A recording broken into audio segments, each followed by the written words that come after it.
இல்ல அநீதம் இழைத்தவர்களுக்கு மட்டும் ஃபித்னா ஏற்படும் என்று நினைக்காதீர்கள். அந்த ஃபித்னாவை நீங்களும் பயந்து கொள்ளுங்கள், அந்த சோதனையை நீங்களும் பயந்து கொள்ளுங்கள் என்றும். நல்லதை ஏவி தீயதை தடுத்தவன். எல்லாவற்றுக்கும் மேலாக முத்தாய்ப்பாக அல்லாஹ் அந்த 8வது பண்பாக 7 பண்புகளை சொன்னான். அத்தாயிபூன் அல் ஹாமிதூன் ஆபிதூன அல் ஹாமிதூன சாயிஹூன அர் ராக்கிஹூன அஸ்ஸாஜிதூன அல் ஆமிருன பில் மாரூஃப் வன்னாஹூன அனில் முன்கர், 7 பண்புகளையும் சொல்லிவிட்டு முத்தாய்ப்பாக ஒரே வார்த்தையிலே எல்லாவற்றையும் பேசுகிறான். அல் ஹாஃபிதூன லி ஹுதூதில்லாஹ், அல்லாஹ் நாம் எப்படி வாழ வேண்டும் என்று சில வரம்புகளை ஏற்படுத்தியிருக்கிறான்.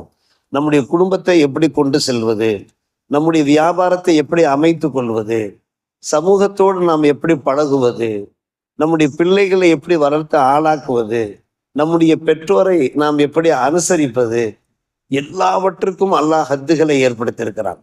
இப்படி செய்தால் உங்களுக்கு நல்லது, இப்படி செய்யாவிட்டால் உங்களுக்கு நல்லது என்ற